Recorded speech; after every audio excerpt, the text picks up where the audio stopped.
चलिए कल आप लोग का फिजिक्स का एग्जाम है और कुछ हम शॉर्ट क्वेश्चन गेस करके लाए हैं, उसको एक बार देख लीजिएगा, उसके बाद एग्जाम देने जाइएगा। इससे कुछ क्वेश्चन तो आपको टैली कर ही जाएगा। ठीक। सबसे पहला क्वेश्चन दिया, विद्युत फ्लक्स को परिभाषित कर इसके SI मात्रा को लिखें। ठीक। विद्युत फ्लक्स किसको कहते हैं? विद्युत फ्लक्स किसको कहते हैं? लिखा हुआ है किसी विद्युतीय क्षेत्र में किसी सतह के लंबवत गुजरने वाली कुल वैद्युत बल रेखाओं को, किसी विद्युतीय क्षेत्र में, हम लोग फास्ट थोड़ा करेंगे क्योंकि टाइम आप लोगों के पास उतना ज़्यादा नहीं है। किसी विद्युतीय क्षेत्र में किसी सतह के लंबवत गुजरने वाली कुल विद्युत क्षेत्र रेखाओं को हम लोग की संख्या को क्या कहते हैं? लोग विद्युत फ्लक्स कहते हैं। तो उसको क्या कहते हैं? हम लोग विद्युत फ्लक्स कहते हैं। जैसे आपको एक आपका एरिया है, इससे जो भी नंबर ऑफ इलेक्ट्रिक लाइन पास करेगा इसको हम लोग क्या कहेंगे? विद्युत फ्लक्स कहेंगे। एक विद्युत फ्लक्स किससे सूचित किया जाता है? फाइव सूचित, किससे सूचित किया जाता है? फाइव सूचित किया जाता है। इसका फॉर्मूला क्या होता है आपका? फाई ई इक्वल टू होता है आपका इंटीग्रेशन ई डी एस होता है, या तो E D A cos theta होता है। ई डी ए क्या होता है? कॉस, इसको याद कर लीजिएगा। ठीक। सतह का क्षेत्रफल होता है, इसका मात्रा क्या होगा? न्यूटन मीटर पर कूलम होता है। न्यूटन मीटर पर क्या हो जाता है? कूलम होता है। ठीक है। या इसका वोल्ट मीटर भी होता है इस मात्रा की, इसके बाद दोनों याद रखना। तो क्या लिखा है अगला क्वेश्चन? लॉरेंज बल किसको कहते हैं? अगला क्वेश्चन क्या है आपका? लॉरेंज बल किसे कहते हैं? ठीक। लॉरेंज बल, यदि चुंबकीय क्षेत्र में कोई आवेशित कण की गति एक हो, उस कण पर वैद्युत चुंबकीय क्षेत्र बल दोनों कार्य करता है। मतलब दोनों की गति क्या एक है, उस पर क्या कार्य करता है? कार्य करता है। इन दोनों बलों को सम्मिलित रूप से क्या कहते हैं हम लोग? लॉरेंज बल कहते हैं। उसको सम्मिलित रूप क्या कहते हैं? लॉरेंज बल कहते हैं। याद रखिएगा इसको भी, लॉरेंज बल किसको कहते हैं। सारा आपका VVI क्वेश्चन इसमें सेलेक्ट करके दिया हुआ है। ठीक ना। अगला दिया हुआ है, दंड क्या है? इसके दो उपयोग को लिखें। वह युक्ति जो विद्युत परिपथ में विद्युत धारा के संचरण के लिए कम प्रतिरोध का पथ उत्पन्न करता है। वह युक्ति जो विद्युत धारा में क्या करता है? कम प्रतिरोध का पथ उत्पन्न करता है, उसको क्या कहते हैं हम लोग?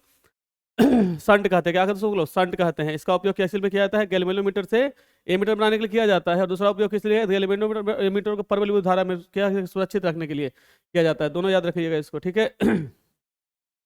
अगला क्वेश्चन दिया है, विद्युत चुंबकीय प्रेरण का लेंज का नियम ऊर्जा के संरक्षण के सिद्धांत का पालन करता है, कैसे? इसकी विवेचना करें। जब चुंबक को किसी लूप के नजदीक या लूप से दूर लिया जाता है तो लूप में विद्युत धारा प्रेरित हो जाती है। यह लेंज का नियम से प्रेरित धारा उत्पन्न करने के कारण यांत्रिक ऊर्जा का विद्युत ऊर्जा में परिवर्तन होना है। एक ऊर्जा का दूसरे रूप में परिवर्तन होने को लोग क्या कहते हैं? ऊर्जा का संरक्षण सिद्धांत कहते हैं। इस प्रकार विद्युत चुंबकीय प्रेरण का लेंज नियम ऊर्जा संरक्षण के सिद्धांत का क्या करता है? पालन करता है। विद्युत चुंबकीय प्रेरण नियम मतलब विद्युत चुंबकीय प्रेरण में आप लोग क्या बताए थे? फैराडे का था विद्युत चुंबकीय प्रेरण का सिद्धांत। ठीक ना। उसमें क्या दिया हो गया था आपका कि किसी भी चुंबकीय क्षेत्र से, ऐसे भी कह सकते हो कि किसी भी चुंबकीय क्षेत्र के आसपास जब हम लोग चुंबक का सापेक्ष गति करते हैं, है ना, लिखा चुंबक को किसी लूप मतलब कॉइल के पास ले आते हैं, दूर के लिए, या तो पास ले जाएंगे दूर करेंगे। इस तरह से कोई लूप है, इसके पास चुंबक को पास ले जाएंगे तो दूर करेंगे, तो उस कंडीशन में दोनों में रिलेटिव मोशन होता है, और रिलेटिव मोशन होने के कारण प्रेरित धारा उत्पन्न होता है। इस घटना को लोग क्या कहते हैं? यांत्रिक ऊर्जा के विद्युत ऊर्जा में परिवर्तन कहलाता है। चलिए आगे देखेंगे इसको। अगला दिया, विद्युत चुंबकीय तरंग के दो गुण को लिखे। विद्युत चुंबकीय तरंग के कितना गुण को लिखना है? दो गुण को लिखना है। तो विद्युत चुंबकीय तरंग के दो गुण क्या आपका दिया हुआ है? पहला गुण दिया हुआ है, ये तरंग अनुप्रस्थ होता है। क्या होता है आपका? ये तरंग अनुप्रस्थ होता है। इन तरंगों के गमन हेतु माध्यम की आवश्यकता, इसके लिए क्या होता है? माध्यम की आवश्यकता नहीं होती। दोनों बात याद रखना। इसको गमन के लिए माध्यम की आवश्यकता नहीं होती है। चलिए अगला दिया हुआ है, किसी सतह पर विद्युत फ्लक्स की परिभाषा दे। किसी सतह पर विद्युत फ्लक्स की परिभाषा दे। अभी बताया किसी सतह पर विद्युत फ्लक्स की परिभाषा, बताया ना कुछ देर पहले। ठीक। क्या दिया हुआ है? विद्युत फ्लक्स किसी सतह से विद्युत क्षेत्र के प्रवाह की दर है, अर्थात विद्युत फ्लक्स किसी सतह से गुजरने वाली विद्युत क्षेत्र रेखाओं का अनुक्रमानुपाती होता है। हम ऐसे भी कह सकते हैं कि किसी सतह से प्रवाहित होने विद्युत क्षेत्र रेखाओं की संख्या विद्युत फ्लक्स कहते हैं। जब क्षेत्रफल हम लोग बढ़ाएंगे तो विद्युत फ्लक्स का मान बढ़ जाएगा। क्षेत्रफल बढ़ाएंगे तो विद्युत फ्लक्स का मान क्या हो जाएगा? बढ़ जाएगा। जब विद्युत क्षेत्र की तीव्रता बढ़ाएंगे तभी विद्युत फ्लक्स का मान क्या हो जाएगा? बढ़ जाएगा। मतलब दोनों पर डिपेंड करता है विद्युत फ्लक्स, आपके विद्युत क्षेत्र की तीव्रता पर भी, और आपका डिपेंड करता है क्षेत्रफल पर डिपेंड करता है। किस पर डिपेंड करता है? क्षेत्रफल पर डिपेंड करता है। चलिए अगला दिया, वायुमंडल वैधुता उदासीन नहीं होता है, क्यों? वायुमंडल जो आपका है इलेक्ट्रिकली आपका न्यूट्रल नहीं होता है, क्यों? पूछ रहा है आपसे। वायुमंडल जो आपका है मुख्यतः नाइट्रोजन ऑक्सीजन का गैस होता है। ऐसे भी कहते हैं वायुमंडल में मुख्यतः क्या होता है? नाइट्रोजन होता है, ऑक्सीजन होता है, और गैस होता है। नाइट्रोजन ऑक्सीजन गैस होता है। एवं इसके अलावा कार्बन डाइऑक्साइड, जल वाष्प, हाइड्रोकार्बन, सल्फर के यौगिक तथा धूलकण भी होते हैं। सूर्य किरण में से जब यौगिक कण धूलकण होते हैं, जब सूर्य की किरण यौगिक कणों तो धूलकणों से टकराती है तो इन्हें आयनीकृत कर देती है। तो यह वायुमंडल क्या होता है आपका? विद्युत उदासीन नहीं होता है। वायुमंडल क्या होता है? विद्युत उदासीन नहीं होता है। लिखा, the atmosphere is not electrically neutral. Why? The atmosphere mainly contains nitrogen and oxygen gases. Mainly contains nitrogen and oxygen gases.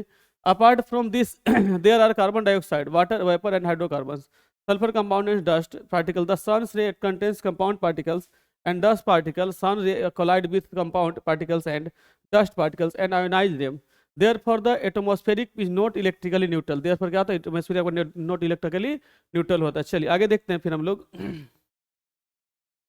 अति चालक से क्या समझते हैं, यहाँ पे तीनों आप याद रखिएगा, चालक भी आप याद कर लीजिएगा, चाल यहाँ पे कुछ कुछ क्वेश्चन आपका इससे हम और जैसे इसको बताते हैं और क्वेश्चन आपको बता देंगे, उसको भी याद कर लेना है।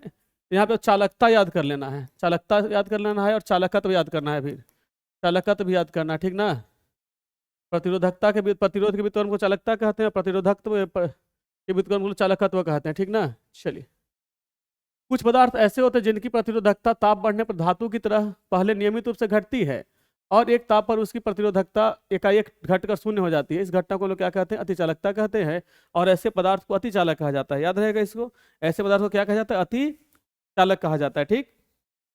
चलिए, अगला दिया है चुंबकीय क्षेत्र रेखाएं, क्या इसको दो गुण के लिखो।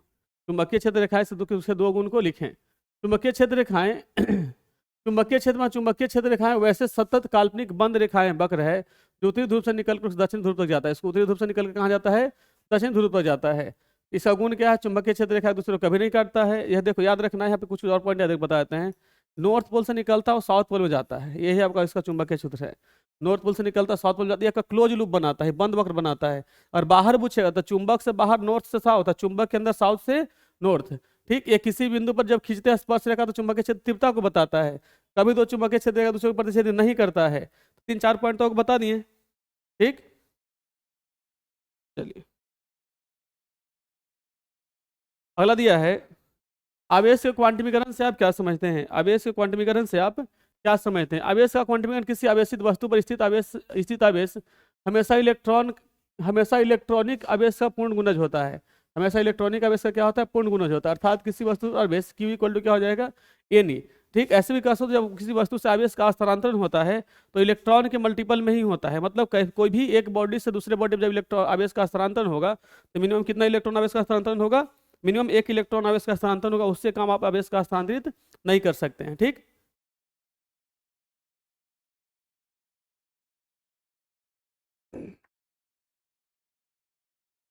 बात समझ में आ गया यहाँ तक। तो जैसे जब भी इलेक्ट्रॉन का ट्रांसफर होता है, या तो 1 electron, 2 electron, 3 electron, 4 electron, 5 electron, इसी तरह से, या तो N इलेक्ट्रॉन, ठीक। यहाँ पे फॉर्मूला क्या मिलेगा, Q equal two plus minus N। यहाँ पे ये क्या है, इलेक्ट्रॉनिक आवेश है आपको। इसे ही हम लोग क्या कहते हैं, आवेश का क्वांटमीकरण कहते हैं। आपको पूछेगा E का वैल्यू क्या होता है, तो 1.6 × 10 का पावर माइनस 19 कूलम, ठीक। मास ऑफ इलेक्ट्रॉन क्या होता है, तो 9.1 × 10 का पावर माइनस 31 के। जिस तरीका से सारी चीज याद रखना है आपको। चलिए, अगला क्वेश्चन दिया, लौह चुंबकीय पदार्थ से आप क्या समझते हैं, इसके गुणों को लिखें। लौह चुंबकीय पदार्थ कुछ पदार्थ जैसे होते हैं जिनकी चुंबकीय प्रवृत्ति तो धनात्मक होती है एवं चुंबकीय क्षेत्र में रखे जाने पर इनमें चुंबकीय गुण सहज ही आ जाता है और वे शक्तिशाली चुंबक बन जाते हैं। और वे क्या बन जाते हैं, शक्तिशाली चुंबक बन जाते हैं। इन पदार्थों को लौह चुंबकीय पदार्थ कहा जाता है। पदार्थों क्या कहते हैं हम लोग, लौह चुंबकीय पदार्थ का। जैसे उदाहरण लोहा, निकेल, कोबाल्ट इत्यादि। क्या, तो लोहा, निकेल, कोबाल्ट और इत्यादि, ठीक। आपको एग्जाम्पल ऑब्जेक्टिव ऐसे पूछ सकता है, निम्नलिखित में कौन लौह चुंबकीय पदार्थ है। ऑब्जेक्ट में पूछ सकता है निम्नलिखित में कौन लौह चुंबकीय पदार्थ है। प्रकृति में पाए जाने वाले लौह चुंबकीय पदार्थ रबेदार ठोस होते हैं। प्रकृति में पाए जाने वाले जो क्या होता है, रबेदार होता है। चुंबकीय क्षेत्र का आकर्षण बहुत ही प्रबल होता है। इनकी अपेक्षित चुंबकशीलता एकांक से बहुत अधिक होती है। चुंबकीय प्रवृत्ति धनात्मक और बहुत बड़ी होती है। ताप वृद्धि से इनकी चुंबकीय प्रवृत्ति अनियमित से जटिल हो जाती है।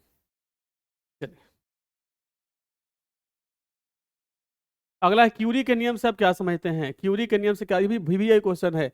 ऐसा पाया जाता है कि अन्य चुंबकीय पदार्थों की चुंबकीय प्रवृत्ति तापमान के व्युत्क्रमानुपाती होती है। क्या होता है, तापमान के व्युत्क्रमानुपाती, ऑब्जेक्टिव में भी दिया रहता है आपका, ठीक ना। अगला दिया है परावैज्ञानिक किरणों विकिरण के 2 गुणों एवं 2 उपयोगों के लिखें। तो परावैज्ञानिक 2 गुण क्या होता है, किरण कांच द्वारा अवशोषित हो जाती है। क्या होता है, ये किरण कांच द्वारा अवशोषित हो जाता है। ये वायुमंडल के अणुओं परमाणुओं को आयनीकृत कर देते हैं, जिसके कारण आयन मंडल का निर्माण होता है। ये 2 गुण हुआ इसका। उपयोग क्या है, इसका उपयोग होता है अदृश्य लिखावट एवं कीमती पत्थरों की पहचान होती है, इसका उपयोग किया जाता है। पदार्थ के संरक्षण में भी इनका उपयोग किया जाता है, इसलिए इसका उपयोग किया जाता है। पदार्थ के संरक्षण में भी इसका उपयोग किया जाता है, ठीक है। चलिए, अगला क्या दिया है, अगला दिया हुआ है ऑप्टिकल फाइबर क्या है, इसके 2 उपयोग को लिखें। ऑप्टिकल फाइबर क्या है, प्रकाशीय फाइबर एक ऐसी युक्ति है जो प्रकाश ऊर्जा को बिना उसकी तीव्रता में हानि के स्थान से दूसरे स्थान तक प्रेरित करता है। यह प्रकाश के पूर्ण आंतरिक परावर्तन सिद्धांत पर आधारित होता है। इसके 2 उपयोग है। ऑप्टिकल फाइबर का उपयोग चिकित्सीय जांच में किया जाता है और प्रकाश एक स्थान दूसरे स्थान तक भेजने में भी इसका उपयोग किया जाता है, ठीक। यहाँ तक क्लियर? 14 क्वेश्चन तो क्लियर हो गया, कोई दिक्कत इसमें नहीं ना? चलिए अगला क्वेश्चन दे, अपवर्तनांक से क्या समझते हैं? अपवर्तनांक एक नियतांक है जिसकी मदद से किसी माध्यम के प्रकाशीय व्यवहार की जानकारी प्राप्त होती है। किसी माध्यम का अपवर्तनांक निम्नलिखित बातों पर निर्भर करता है। पहला, माध्यम का अपवर्तनांक माध्यम घनत्व पर निर्भर करता है। किसी भी माध्यम का अपवर्तनांक प्रकाश तरंगदैर्ध्य पर निर्भर करता है, साथ ही प्रकाश के रंग पर भी निर्भर करता है, साथ ही प्रकाश के रंग पर भी निर्भर करता है। अगला क्या दिया? प्रकाश विद्युत प्रभाव क्या है? अगला क्या दिया? प्रकाश विद्युत प्रभाव क्या है? ठीक, प्रकाश विद्युत प्रभाव धातु पृष्ठ से प्रकाश के आपतन के कारण इलेक्ट्रॉन के उत्सर्जन को घटना को क्या कहते हैं? प्रकाश विद्युत प्रभाव कहते हैं। प्रकाश द्वारा उत्सर्जित इलेक्ट्रॉन को फोटो इलेक्ट्रॉन, इनके प्रवाह के कारण उत्पन्न धारा को प्रकाश विद्युत धारा कहते हैं। ठीक, विकिरण के क्वांटम सिद्धांत को लिखें। विकिरण का क्वांटम सिद्धांत क्या है? प्लांक के क्वांटम सिद्धांत के अनुसार प्रकाश ऊर्जा के छोटे छोटे बंडलों के रूप में चलता है, जिन्हें हम लोग फोटोन कहते हैं, जिन्हें क्या कहते हैं हम लोग? फोटोन कहते हैं। तथा प्रत्येक फोटोन की ऊर्जा E इक्वल टू एच होती है, जहां H इक्वल टू प्लांक का नियतांक एवं V आवृत्ति, एवं यही विकिरण का क्या कहता है? क्वांटम सिद्धांत कहलाता है। ये क्या कहलाता है? विकिरण का क्वांटम सिद्धांत कहलाता है। ठीक, अगला दिया है नाभिकीय बल क्या है? इसके गुणों को लिखें। नाभिकीय बल क्या है? नाभिक में उपस्थित कणों के बीच प्रबल आकर्षण बल, या तो प्रबल आकर्षण का नाभिकीय बल कहा जाता है, जो उन्हें एक दूसरे से बांधे रखता है। गुण, नाभिकीय बल आकर्षण बल होता है और नाभिकीय बल अत्यंत लघु परासी बल होता है। नाभिकीय बल अवैधुत तथा अगुरुत्वीय होता है। नाभिकीय बल अत्यंत प्रबल होता है। नाभिकीय बल क्या? अत्यंत प्रबल होता है। ठीक, कैथोड किरणें क्या है? कैथोड किरणें बहुत से इलेक्ट्रॉनों के तेजगामी प्रवाह है, जो सभी तत्वों में विद्यमान है। कैथोड किरणें बहुत से इलेक्ट्रॉनों के तीव्रगामी प्रवाह है, जो सभी तत्वों में विद्यमान है। गुण ए ऋण आवेशित होते हैं।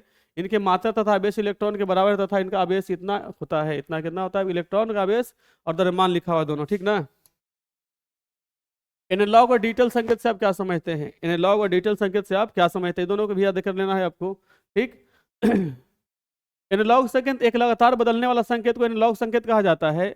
जैसे प्रत्यावर्ती धारा एक एनालॉग संकेत है, उसी तरह डिजिटल संकेत इसको कहते हैं ऐसा संकेत जिसके दो या दो से गुणज का असंतत मान ही संभव हो, डिजिटल संकेत कहा जाता है। जैसे वर्ग तरंग एक डिजिटल संकेत है। क्या है? वर्ग तरंग एक आपका क्या है? डिजिटल संकेत है।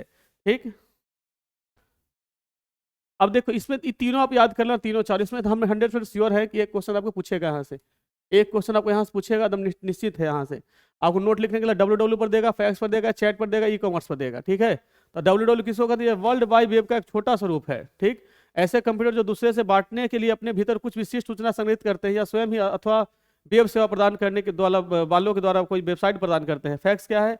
अंकीय संचार तंत्र बनाया किसी अभिलेख या चित्र का किसी दूरस्थ स्थान पर इलेक्ट्रॉनिक पुनरुत्पादन क्या कहलाता है? आपको फैक्स कहलाता है। क्या कहलाता है? ये फैक्स कहलाता है। चैट क्या है? समान रुचि के व्यक्तियों द्वारा टाइप किए हुए संदेश द्वारा बातचीत को हम लोग क्या कहते हैं? चैट कहते हैं। हम लोग खूब ये अभी जो फैशन यहाँ पे खूब चल रहा है, किसका भी आपका? चैट कहते हैं। इसके बारे में लिखना है तो आप लोग 50 लाइन में लिख दीजिएगा चैट के लिए। ठीक ना? इसका एक्सपीरियंस अभी सबके पास है ना? चलिए, उसका ई कॉमर्स क्या है? इलेक्ट्रॉनिक, अभी जब लोग मार्केटिंग करते हैं तो ई कॉमर्स के माध्यम से करते हैं। इलेक्ट्रॉनिक साधनों से क्रेडिट कार्ड का उपयोग करके इंटरनेट के उपयोग द्वारा व्यापार को प्रोन्नत करना क्या कहलाता है? ई कॉमर्स कहलाता है। क्या कहलाता है? ई कॉमर्स कहलाता है। ठीक, ये सब आपका कम्युनिकेशन सिस्टम में दिया हुआ था, लास्ट में जो पढ़ना था ना उसी में दिया हुआ है। ठीक, संधारित्र से आप क्या समझते हैं? इसकी संधारिता को भी बताएं। संधारित्र से आप क्या समझते हैं? इसकी धारिता को भी बताएं। संधारित्र वैसी व्यवस्था है जिसमें एक विद्युत रोधी आवेशित चालक के निकट एक मुद्रित चालक लगाने से पहले वाले चालक की धारिता कृत्रिम रूप से बढ़ जाती है। पहले वाले चालक की धारिता कृत्रिम रूप से क्या होती है? बढ़ जाती है। संधारित्र कहते हैं उसको। क्या कहते हैं हम लोग? संधारित्र कहते हैं। अब आ गया संधारित्र की धारिता किसी संधारित्र की विद्युत धारिता संख्यात्मक आवेश पर वह परमाणु जिससे संधारित्र के दोनों प्लेटों के बीच एकांक विभवांतर उत्पन्न होता है। यह संधारित्र के संग्राहक प्लेट पर Q आवेश देने से ऐसे भी कह सकते हो, जब किसी चालक पर Q आवेश दे तो उसका विभवांतर भी वृद्धि होता है। Q डायरेक्टली प्रोपोर्शनल क्या हो जाता है? V का हो जाता है। Q इक्वल टू क्या मिलता है हमको? C भी मिलता है। और C equal to Q by भी, यही C क्या कहलाता है? संधारित्र की धारिता कहलाता है। चलिए, यहाँ तक क्लियर। अगला क्या? विद्युत चुंबकीय प्रेरण क्या है? अगला क्या दिया? विद्युत चुंबकीय प्रेरण क्या है? ठीक, तो किसी बंद कुंडली और चुंबक के बीच अपेक्षित गति के कारण कुंडली में विद्युत वाहक बल के प्रेरित होने की घटना को हम लोग क्या कहते हैं? विद्युत चुंबकीय प्रेरण कहते हैं। कुंडली में उत्पन्न चुंबकीय विद्युत वाहक बल को प्रेरित विद्युत वाहक बल तथा उत्पन्न धारा को प्रेरित धारा कहा जाता है। उत्पन्न धारा को क्या कहा जाता है? प्रेरित धारा कहा जाता है। ठीक है, चलिए। पृथ्वी के चुंबकत्व का कारण क्या है? पृथ्वी के चुंबकत्व का कारण क्या है? पृथ्वी के चुंबकत्व के संबंध में कई सिद्धांत प्रतिपादित किए गए हैं। किसी न किसी प्रकार अब यह माना गया है कि पृथ्वी के चुंबकीय क्षेत्र के कारण इसके भीतर परिसंचरित विद्युत धाराएं हैं। चुंबकीय क्षेत्र इस प्रकार व्यवहार में लिया जाता है जैसे किसी प्रकार की विद्युत धारा से उत्पन्न हो रहा है। ठीक, विद्युत विद्युत द्विध्रुव आघूर्ण क्या है? इसके SI मात्रक है, इसको भी याद कर लीजिएगा। विद्युत द्विध्रुव आघूर्ण में क्या बोले थे? विद्युत, पहले तो विद्युत द्विध्रुव को पढ़ो। ठीक, विद्युत द्विध्रुव किसको कहते हैं? जो दो समान आवेश, समान परिमाण के आवेश और विपरीत प्रकृति का आवेश एक दूसरे से कुछ दूरी पर स्थित होता है, कुछ दूरी पर स्थित होता है, तो उस आवेश के परिमाण और दूरी गुणनफल को क्या कहते हैं? विद्युत द्विध्रुव आघूर्ण कहते हैं। लिखा है ना, दूरी गुणनफल को क्या कहते हैं? विद्युत द्विध्रुव आघूर्ण कहते हैं। इसका मात्रा क्या हो जाएगा? या सदिश राशि, इसका मात्रा क्या हो जाएगा? हमेशा ऋण आवेश धनात्मक दिशा रहता है, इसका SI मात्रक कूलॉम मीटर होता है। इसका SI मात्रक क्या होता है? कूलॉम मीटर होता है। ठीक, स्वप्रेरण एवं अन्योन्य प्रेरण में अंतर स्पष्ट करें। किसी कुंडली में प्रवाही धारा को परिवर्तन करने पर उसी कुंडली में प्रेरित विद्युत वाहक बल तथा प्रेरित विद्युत धारा को हम लोग उत्पन्न करने की घटना को क्या कहते हैं? स्वप्रेरण कहा जाता है। जबकि एक कुंडली में धारा के परिवर्तन के कारण दूसरी कुंडली में प्रेरित विद्युत वाहक बल को क्या कहते हैं? अन्योन्य प्रेरण कहते हैं। क्या कहते हैं? अन्योन्य प्रेरण कहते हैं। ठीक है, अगला दिया समझावे किरचॉफ का द्वितीय नियम ऊर्जा संरक्षण का नियम है। किरचॉफ का द्वितीय नियम किसका नियम है? ऊर्जा संरक्षण का नियम है। ठीक ना। किरचॉफ का दूसरा नियम ऊर्जा संरक्षण सिद्धांत पर आधारित है। हम जानते हैं कि प्रति एकांक आवेश से ऊर्जा से वोल्टेज परिभाषित होता है, तब प्रति एकांक आवेश की ऊर्जा में वृद्धि प्रति एकांक आवेश द्वारा खपत ऊर्जा के बराबर होता है। बंद परिपथ में आरोपित वोल्टेज का मान सही प्रतिरोधक के प्रति विभवांतर के बराबर होता है, साथ ही आरोपित विभवांतर के खपत के वोल्टेज के बराबर होता है। ठीक, यहाँ पे दोनों नियम इसका याद कर लीजिए, किरचॉफ का प्रथम नियम को भी, किरचॉफ का द्वितीय नियम को भी, दोनों में से किसी कोई एक पूछ सकता है आपका, तो यहाँ पे दोनों आपको याद कर लेना है इसको। ठीक है, अगला दिया स्थायी चुंबक एवं विद्युत चुंबक में अंतर स्पष्ट करें। स्थायी चुंबक एवं विद्युत चुंबक में अंतर स्पष्ट करें। ठीक, अब बात आता है अस्थायी चुंबक हम लोग किसको कहते हैं? ठीक, अस्थायी चुंबक जो चुंबक कमरे के ताप पर अपना चुंबकत्व दीर्घ काल के लिए बनाए रखता है, अस्थायी चुंबक कहलाता है। अस्थायी चुंबक के लिए उपयोग किया जाता है लौह चुंबक को, और पदार्थों की धारणशीलता निग्राहिता अधिक होनी चाहिए। धारणशीलता और निग्राहिता क्या होनी चाहिए आपको? अधिक होनी चाहिए। विद्युत चुंबक किसको कहते हैं? विद्युत चुंबक ऐसा लौह चुंबकीय पदार्थ का से बनाया जाता है जिनकी चुंबकशीलता, अति चुंबकीय धारणशीलता तथा निग्राहिता निग्राहिता बहुत कम होती है। नर्म लोहे के कोड युक्त परिनालिका के विद्युत चुंबकीय प्रेरण क्या है? विद्युत चुंबक कहा जाता है। बात समझ आ गया वहां तक? चलिए, अगला चुंबकीय क्षेत्र रेखाएं से दो गुण को लिखिए, तो बता दिए, क्वेश्चन लगता है ये बता दिए, बोला रिपीटेड हो गया है बोला। ठीक ना। अब दिया एक किरण की उत्पत्ति को बताएं, इसके दो गुण को लिखें। एक किरण की उत्पत्ति को बताएं, इसके दो गुण को लिखें। ठीक ना। तीव्र गति से चलते हुए इलेक्ट्रॉन को अचानक मंदित करने पर परमाणुओं के कक्षीय इलेक्ट्रॉन के संक्रमण के क्रम में ऊर्जा परिवर्तन से एक किरण प्राप्त होता है। इसे गुण क्या है आपका? एक किरण की वेधन क्षमता गामा किरण से कम होती है, गैसों का अनुकृत कर देते हैं। उपयोग क्या है इसका? एक किरण द्वारा क्रिस्टलों की और उनके इलेक्ट्रॉनों की कक्षाओं की जानकारी मिलती है। इसका उपयोग चिकित्सीय जांच में, जासूसी विभाग में भी किया जाता है। इसका उपयोग चिकित्सीय जांच में, जासूसी विभाग में ही भी किया जाता है। बात समझा गया यहाँ तक? चलिए, अगला लेजर प्रकाश के गुणों एवं उपयोग को लिखें। लेजर प्रकाश का गुण क्या है? लेजर प्रकाश एक वर्णीय होता है, यह अति कला संबंध होता है, यह अति दिशात्मक होता है। उपयोग इसका हीरे में छोटे छिद्र करने में, चिकित्सा विज्ञान में भी इसका उपयोग किया जाता है। ठीक ना, ये भी आपका इंपॉर्टेंट क्वेश्चन है। ठीक, अगला दिया है अनाभिकीय रिएक्टर क्या है? इसके दो उपयोग क्या है? इसके दो उपयोग दें। नाभिकीय रिएक्टर एक यंत्र है जिसमें नाभिकीय विखंडन नियंत्रित श्रृंखला प्रतिक्रिया के द्वारा ऊर्जा उत्पन्न की जाती है। इसका उपयोग इसके द्वारा अनेक तत्वों के रेडियो आइसोटोप बनाए जाते हैं। इसके द्वारा विद्युत शक्ति का उत्पादन की जाती है। इसके द्वारा विद्युत शक्ति की उत्पादन की जाती है। बात क्लियर हो गया होगा यहाँ तक?